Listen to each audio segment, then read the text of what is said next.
เอสเป็นหำโปงแม่นบอ What? What the fuck? Run.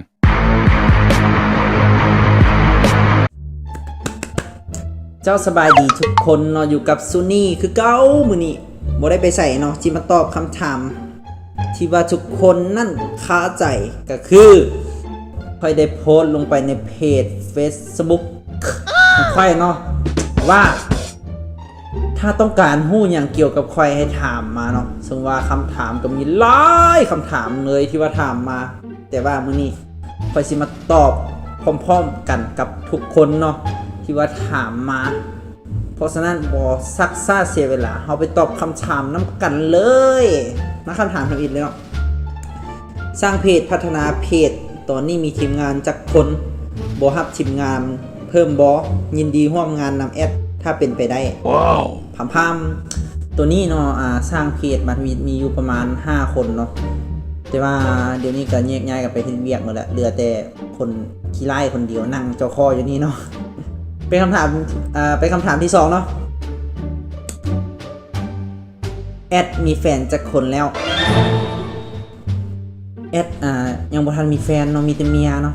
มีเมียอยู่ 3-4 คนไปต่อคำถามต่อมาแอดมักท่าใดตอบมา What the fuck คำถามนี้ถือว่าถึกใจขนาดเลยเนาะมักทุกท่าเนาะมักทุกท่าเลยท่าใดก็ได้ที่มันมีแฮง หมายถึงแบบว่าบีบแข้งบีบขาเนาะบ่ต้องขึ้นเลิกเนาะคำถามต่อมาเนาะแอดมีเมียแล้วบ่ยังบ่ทันมีเนาะเมียเนาะยังบ่ทันมีเนาะเมียยังโสดนะตอนนี้เนาะแอดมักกินอาหารประเภทใดหลายที่สุดสำหรับอาหารที่ว่ามักที่สุดเนาะกินตั้งแต่น้อยจนใหญ่เลยก็คือโจ้ส้มผักเนาะแซ่บเป็นอาหารของคนเชียงขวางเนาะสว่าแอดก็เป็นคนเชียงขวางคนนึงโจ้ส้มผักเนาะใส่น้ำปลาแดกสุดยอดเลยมากแหงว้าวต่อไปคำถามต่อไปเนาะก็คืออยากบึ่งหน้าแอดก็เห็นแล้วนี่เลยเนาะหน้าเนาะใหญ่ปึงเงื่องอยู่นี่แหละหน้าข่อยถ้าบึ่งคำตอบอยู่เด้อก็นั่งตอบอยู่นี่ แอดเคยช่วยตัวเองบ่พามคำตอบนี่บ่อยากตอบปานใดเนาะเพราะว่าก็เคยเนาะเคยช่วยตัวเองอยู่บ่ปฏิเสธเนาะนี่เนาะเพราะว่าเวลาอาบน้ำมันต้องช่วยตัวเองถูขี้ไข่อยู่แล้วเนาะบ่ว่าแต่ไผ Oh no คำถามต่อไปแอดอยู่แข่งใดและเฮ็ดเวียกหยังตอนนี้อยู่เวียงเนาะตอนนี้เวียกที่เฮ็ดกะทั่วไปเนาะเฮ็ดเวียกทั่วไปเกี่ยวกับเวียกอีหยังก็เฮ็ดว่าซั่นซะบ่ต้องเลือกเนาะเฮ็ดหมดทุกอย่างเวียกคำถามต่อไปเนาะเป็นหยังเนาะเงินเดือนคือน้อยแท้อันนี้บ่แม่นคำถามอันนี้จมเลยอันนี้ กับบ่ฮู้คือกันเนาะเป็นหยังมันคือน้อยวะจังไดก็อดเอาเนาะประหยัดเอาเด้อกินหมี่เอาพี่น้อง คำถามต่อไปเอดมีความหมายว่าแนวใดเอดมีความหมายว่าแนวเด้อเอดบ่เอดมีความหมายว่าเด้ออันนี้ก็บ่ฮู้เนาะเอดมีความหมายว่าเด้อเห็นเขาเอิ้นแล้วก็เอิ้นไปเลยเอดหั่นนะบ่ฮู้เนาะมันไม่ได้อีหยังเอดคำถามต่อไปเนาะสัตว์สองขาหำยานว้าวคานเข้ามุ้งแปลปัญหาให้เด้สิเอานักกับงวดนี้สัตว์สองขาหำยานคานเข้ามุ้ง บ่ต้องขึ้นเลิกเด้อทุกคนเด้อเอาเป็นว่าเอาบ่ต้องฮู้ก็ได้เนาะหลายคนก็คือสิขึ้นเลิกแล้วคำถามนี้ไปคำถามใหม่บ่ตอบให้ตัวนี้แอดมีลูกจากคนที่สำคัญมีลูกสาวบอแอดยังบ่ทันมีลูกเนาะเสียใจน้ำเนาะแต่ว่าอนาคตนี่บ่แน่บ่นอนเนาะต้องมีลูก บ่ลูกสาวบ่ลูกสายหรือบ่ก็กระเทยเนาะอันนั้นเป็นอนาคตนะเขาเบิ่งบ่ออกเนาะไปคำถามต่อไปกันเนาะเอ็ดเป็นหำโป่งแม่นบ่ What? What the fuck? เฮ้ย เป็นเนาะเฮ้ยบ่เป็นเนาะบ่ฮู้เนาะว่าเป็นแนวใดหำโป่งเป็นแนวใดผู้ใดฮู้หำโป่งเป็นแนวใดก็คอมเมนต์ตอบใต้คลิปนี้ได้เด้อเพราะว่าแอดก็บ่เคยเปลี่ยนเนาะก็เลยบ่ฮู้ว่าหำโป่งเป็นแนวใด เป็นคำถามต่อไปเสียสดตอนอายุจักปีแอด Oh no! แอดบ่อยากเว้ามานะเว้ามาแล้วเรื่องมันสิเศร้า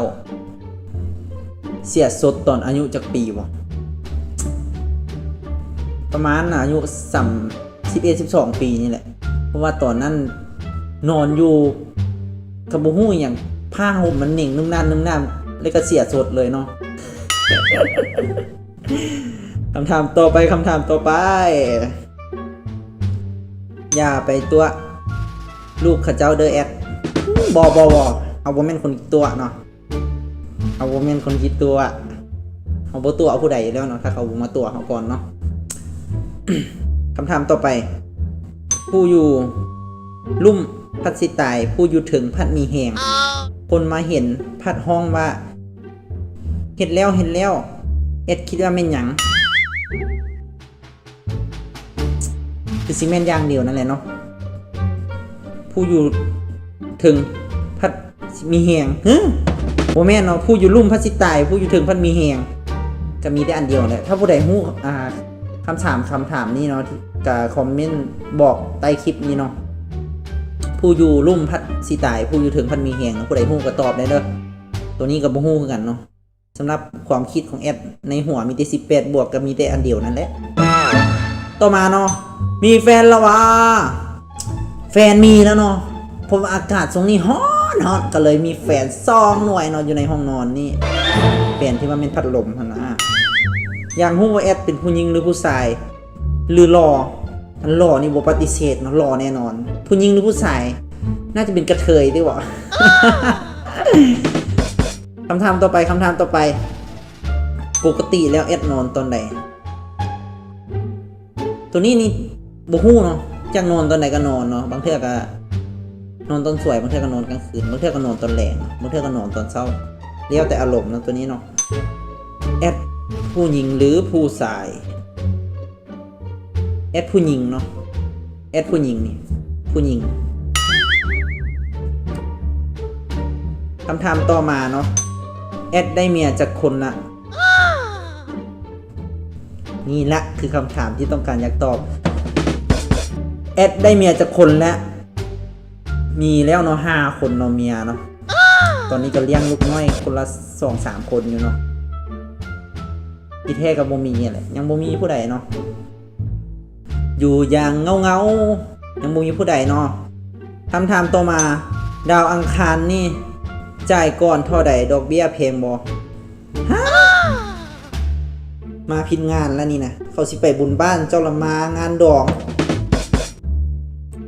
ก็บ่ฮู้คือกันเนาะว่าดาวอังคารนี่ต้องจ่ายก่อนเท่าใดดอกเบี้ยแพงบ่ก็บ่ฮู้คือกันเนาะผู้ใดฮู้ก็ช่วยคอมเมนต์บอกใต้คลิปได้เด้อว่าดาวอังคารนี่จ่ายก่อนแพงบ่ดอกเบี้ยมันเท่าใดเนาะดาวอังคารอยากเห็นหน้าแอดก็เห็นแล้วเนาะหน้าแอดเป็นแบบนี้แหละหน้าตาขี้ร้ายแบบนี้เนาะอยากเห็นรูปแอดบ่ถ้าเห็นแล้วเนาะเห็นนั่งเจ้าข้อเป็นตัวเป็นๆอยู่นี่บ่ถ้าเห็นรูปก็ได้เนาะมีห่ำหรือมีคำถามนี้สุดยอดหลายมีห่ำหรือมีห่ำเนาะบ่ได้มีมีห่ำแอดสิเอาเมียหรือสิเอาผัวแอดว่าศาสตร์นี้คือสิบ่เอาผู้ใดเนาะสิอยู่แบบโสดให้คนทั้งโลกเสียใจฮะนะ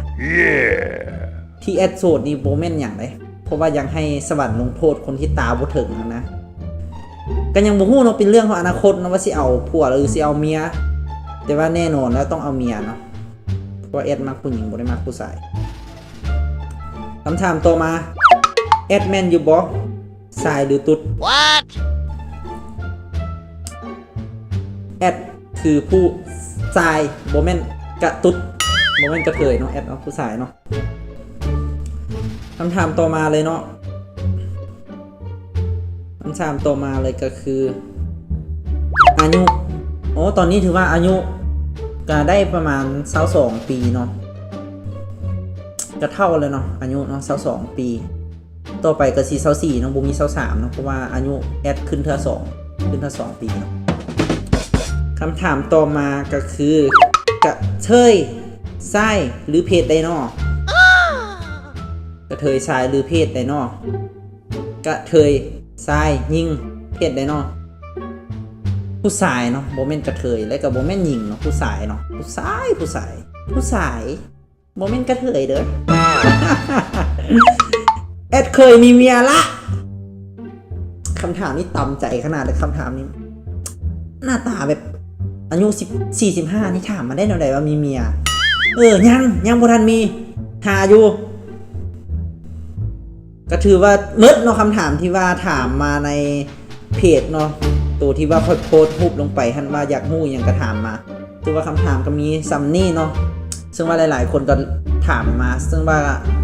ถามแบบมีประโยชน์แด่แล้วก็มีประโยชน์แด่แล้วก็บ่มีประโยชน์แด่อันบ่มีประโยชน์ก็สุดยอดหลายเนาะมากหลายเอาเป็นว่าขอบใจทุกคนเลยที่ว่าร่วมเล่นเกมกับแอดเนาะก็คือตอบคอมเมนต์ในรูปที่ว่าโพสต์ลงไปนั้นว่าอยากฮู้หยังก็ถามมาทุกคนก็ถามมาหลายอย่างเลยเอาเป็นว่าคลิปวิดีโอนี้จบเพียงส่ำนี้พบกันคลิปวิดีโอหน้าเนาะแอดจะมาถามอย่างทุกคนอีกอย่าลืมคอมเมนต์ตอบแล้วแอดจะมาเฮ็ดคลิปวิดีโอตอบอีกเอาเป็นว่าพบกันคลิปต่อไปคลิปนี้บ๊ายบาย